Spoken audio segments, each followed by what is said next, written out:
Selamat datang di Beetle Channel, semoga kita bahagia. Jangan lupa subscribe, like, komen dan share agar channel ini semakin berkembang. Terima kasih. Novel Kemenangan Dalam Hidup, Bab 2447-2449. Setelah beberapa saat, Julian dan Celine muncul di depan Jasper. Jasper, semuanya sudah beres. Mobil akan tiba di sini dalam waktu sekitar 10 menit. Senjatanya juga ada di dalam mobil. Sopir akan pergi ketika dia mencapai tujuannya sehingga tidak ada yang tahu kita berada di belakang ini. Julian melaporkan tugasnya selesai ke Jasper. Celine juga melaporkan penyelesaian misinya. Saya baru saja menghubungi orang-orang dari perusahaan di sini, dan mereka telah membantu Snow mengatur identitas di perusahaan sekuritas. Mereka juga telah menyelesaikan dokumen dan prosedur. Kebetulan ada seseorang di perusahaan yang seumuran dengan Snow dan berkasnya belum dihentikan karena berbagai alasan setelah keluar dari perusahaan. Jadi, secara kebetulan, Snow bisa menggunakannya. Identitas ini hampir sempurna. Kecuali jika mereka menemukan orang yang terlibat, atau tidak ada yang akan dapat menemukan kekurangan apapun. Jasper harus mengakui bahwa keduanya menyelesaikan tugasnya dengan sangat baik, terutama Celine. Dia bahkan mempertimbangkan bahaya yang tersembunyi sebelumnya dan mengambil tindakan pencegahan. Baiklah, sangat bagus. Sekarang kita tinggal menunggu Rowan. Jasper sedikit mengangguk. Begitu dia mengatakan itu, Rowan langsung bergegas keluar ruangan. Jasper, aku juga sudah selesai, tapi sesuatu yang tak terduga terjadi. Pada akhirnya, suaranya mulai sedikit melemah seolah dia malu. Mendengar ini, Jasper mengerutkan kening dan bertanya, ada apa? Kesalahan apapun pada saat genting ini bisa berakibat fatal. Lagi pula, misi grup ini saat ini masih menyelamatkan Baltimore dan putranya dari keluarga Kurt. Jadi, mereka tidak bisa mengekspos apapun sebelum itu. Terus terang, menyelamatkan Snow tidak terduga dan tidak ada dalam rencana sama sekali. Ketika Asange mendengar bahwa kami akan menyelamatkan orang seperti itu, dia menunjukkan minat yang luar biasa. Dia menawarkan untuk bertemu orang ini, tapi tentu saja melalui video. Begitu ya, Jasper sedikit lega mendengar ini. Katakan pada Asange untuk tidak khawatir. Kami akan memenuhi permintaannya. Tampaknya kebangkitan Snow tidak hanya terjadi lebih awal, tetapi pertemuannya dengan Asange juga jauh lebih awal dari garis waktu aslinya. Rowan tertegun kali ini. Dia tidak menyangka Jasper akan dengan mudah menyetujui permintaan yang sulit ini. Jadi, Jasper, apakah kejadian tentang pahlawan itu benar? Apakah seseorang benar-benar berani menantang Badan Intelijen Amerika Serikat secara langsung? Saya mendengar bahwa status Badan Intelijen Amerika Serikat di Amerika Serikat adalah yang kedua setelah Biro Perpajakan. Jasper berkata dengan sedih, tentu saja orang ini nyata. Apakah Anda pikir saya mencoba menakut-nakuti Anda? Wow, pria itu benar-benar punya bola baja. Bisakah aku mengenalnya? Dia seperti versi asli dari 007. Saya paling tertarik dengan orang seperti ini. Jasper menatap wajah bersemangat Rowan dengan ekspresi misterius di wajahnya. Jangan khawatir, tentu saja, kamu akan memiliki kesempatan untuk bertemu orang ini. Anda memiliki peran yang sangat penting dalam rencana penyelamatan kami. Hah? Jadi selain menipu Asange untuk membantuku, aku perlu melakukan hal lain. Rowan membeku. Dia menatap Jasper dengan ekspresi yang mengatakan, aku orang jujur, Jasper, jangan bohong padaku. Tentu saja, kamu adalah senjata rahasia kami. Jika Anda hanya diminta untuk mengobrol dengan Asange, itu seperti menggunakan palu godam untuk memecahkan kacang. Aku tahu itu. Jasper, aku tahu kamu tidak akan memintaku datang jauh-jauh ke sini hanya untuk mengobrol dengan orang lain. Saya di sini untuk melakukan hal-hal besar. Setelah mendapat konfirmasi dari Jasper, Rowan melompat kegirangan. Namun, dia tidak menyadari bahwa Julian menatapnya dengan aneh. Bahkan ada sedikit simpati di matanya. Jadi, Jasper, apakah ini misi yang kamu berikan padaku? Di dalam jeep, Rowan memandangi tumpukan baju dan rambut wanita di depannya. Wajahnya menjadi pucat seketika dan suaranya mulai bergetar sedikit. Celine di sebelahnya juga bisa melihat apa yang sedang terjadi. Dia menahan tawanya sehingga dia hampir melukai dirinya sendiri. Adapun Julian, dia telah membalikkan punggungnya beberapa saat yang lalu dan diam-diam memasukkan tinjunya ke mulutnya. Dia takut dia akan tertawa terbahak-bahak. Ya, ini tugasmu. Jika ada keadaan darurat saat itu, kami mungkin membutuhkan seorang gadis untuk menarik perhatian para pengejar. Ketika itu terjadi, kamu harus keluar, berpura-pura menjadi seorang gadis dan menyebabkan masalah bagi mereka, juga, karena Asange meminta video dengan target kali ini, tidak dapat dihindari bahwa dia harus bertemu dengan pacar online-nya.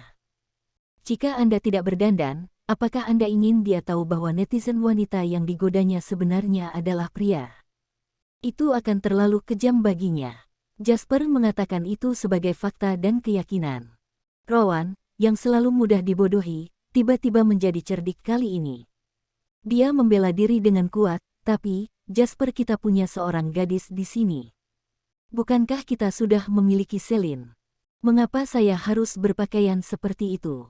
Selain itu, jika menurutmu kejam bagi Asange untuk menemukan pacar daringnya adalah laki-laki, bukankah menurutmu juga kejam bagiku untuk berpura-pura menjadi perempuan? Rowan histeris saat mengucapkan kalimat terakhir. Masalah ini terkait dengan harga dirinya sebagai seorang pria, jadi dia tidak akan pernah menyerah dengan mudah. Ekspresi Jasper tidak berubah dan berkata dengan tenang, "Julian, pergi dan belikan Rowan tiket pulang pergi." Rowan langsung panik saat mendengar hal tersebut. "Jangan, Jasper. Aku akan berpura-pura menjadi seorang gadis. Jangan kirim aku kembali ke Summerland. Jika saya kembali ke Summerland tanpa pencapaian apapun, saya akan menjadi bahan tertawaan orang ketika saya kembali. Orang tua saya tidak akan percaya bahwa saya dapat mencapai apapun di masa depan lagi. Jasper, percayalah padaku, aku hebat dalam berpura-pura menjadi seorang gadis." Setelah mengatakan itu, Rowan dengan cepat mengenakan gaun dan wig seolah khawatir Jasper akan berubah pikiran. Menurutnya, kembali ke Summerland akan lebih buruk daripada mati. Dia sudah berpura-pura menjadi seorang gadis online, jadi tidak apa-apa berpura-pura menjadi seorang gadis di kehidupan nyata juga. Rowan benar-benar menyerah pada dirinya sendiri sekarang. Jasper dan yang lainnya tercengang saat Rowan mengenakan pakaian wanita itu. Rowan berkulit putih dan dia terlihat agak lemah. Namun, saat dia mengenakan pakaian wanita, itu pas. Bahkan bisa dikatakan bahwa itu melengkapi dirinya dengan baik. "Rowan, sejujurnya, aku sedikit khawatir Asange tidak akan menyukaimu setelah melihatmu, tapi sekarang aku melihatmu mengenakan pakaian wanita, aku merasa lega." Jasper menepuk bahu Rowan, suaranya sungguh-sungguh. Celine tertawa terbahak-bahak. "Rowan, kamu terlihat secantik aku dalam pakaian wanita. Kita seharusnya menjadi saudara perempuan di masa depan." Setelah berbicara, Celine bahkan mengeluarkan riasannya untuk dipakai. Rowan ingin mengelak, tapi melihat tatapan serius di mata Jasper, dia membiarkan Celine melakukan apapun yang diinginkannya dengan wajah sedih. Melihat Rowan sangat patuh, Jasper memutuskan untuk berhenti menggertaknya dan dengan sabar menjelaskan, "Rowan, jangan berpikir aku mempermalukanmu. Asange sebagian besar aktif di Amerika, jadi dia mungkin berinteraksi dengan Celine di masa mendatang. Saat itu, jika dia mengetahui bahwa Celine berasal dari keluarga Maynard di Amerika Selatan, pasti akan mempengaruhi reputasi Celine. Itu sebabnya saya hanya bisa mempercayakan misi ini kepada Anda." Setelah mendengarkan penjelasan Jasper, Rowan merasa sedikit lebih baik. Ketika dia hendak mengatakan sesuatu, Jasper melanjutkan, "Juga, Rowan, kamu melakukan pekerjaan yang sangat bagus dengan berpura-pura menjadi seorang gadis online. Jadi, saya pikir Anda mungkin perlu memahami diri Anda yang sebenarnya melalui pakaian wanita. Kamu harus membebaskan sifat aslimu." Rowan langsung ambruk. Akhirnya Rowan sudah siap mental, dan tim berangkat secara resmi. Segera, mereka datang ke sebuah bangunan bobrok. Menurut informasi mereka, Snow bersembunyi di ruang bawah tanah. Beberapa penjaga kori sedang berpatroli di depan gedung. Dari tas besar kamera di sepeda motor di belakang mereka, orang bisa berasumsi bahwa mereka seharusnya melakukan operasi anti pengawasan di sini. Namun, cara mereka memblokir pintu saat ini lebih terlihat seperti mereka bekerja sama dengan pihak tertentu untuk memblokir pintu gedung untuk menangkap seseorang. Melihat situasi tersebut, hati Jasper terpuruk. Tak perlu dikatakan lagi, para penjaga ini pasti ada di sini untuk menangkap Snow, bekerja sama dengan Badan Intelijen Amerika Serikat. Awalnya, yang harus mereka lakukan adalah mencari lebih banyak bukti penyadapan dari personel intelijen dari negara lain. Tampaknya penyusupan pejabat Cory oleh Amerika Serikat lebih serius dari yang saya duga. Jasper melihat situasi dan bergumam pada dirinya sendiri. Dalam beberapa hari terakhir, dia telah bertukar informasi dengan Warwick hampir setiap hari, jadi dia mengetahui kemajuan operasi anti pengawasan Cory saat ini seperti punggung tangannya. Dia telah mendengar bahwa pejabat Cory sedang mencari peralatan pemantauan dan menemukan banyak dari mereka dalam beberapa hari terakhir. Oleh karena itu, dia berpikir bahwa Amerika Serikat mungkin akan lebih menahan diri di masa depan. Namun, sekarang tampaknya banyak dari apa yang disebut panen itu adalah tindakan yang mereka lakukan, dan mereka dengan sengaja melepaskan bom asap. Meskipun sewenang-wenang untuk mengatakan bahwa kasus yang diselidiki sejauh ini dilakukan sendiri, dapat dikatakan bahwa sebagian besar dari mereka mencurigakan. Mungkin inilah salah satu alasan mengapa Snow memilih untuk bekerja sama dengannya.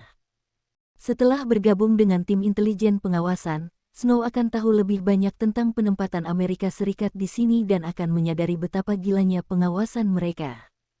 Terutama di negara seperti Cory, keseriusan situasi pasti membuat bulu kuduk berdiri karena marah. Fakta-fakta ini tidak diragukan lagi mengubah pandangan Snow tentang semuanya.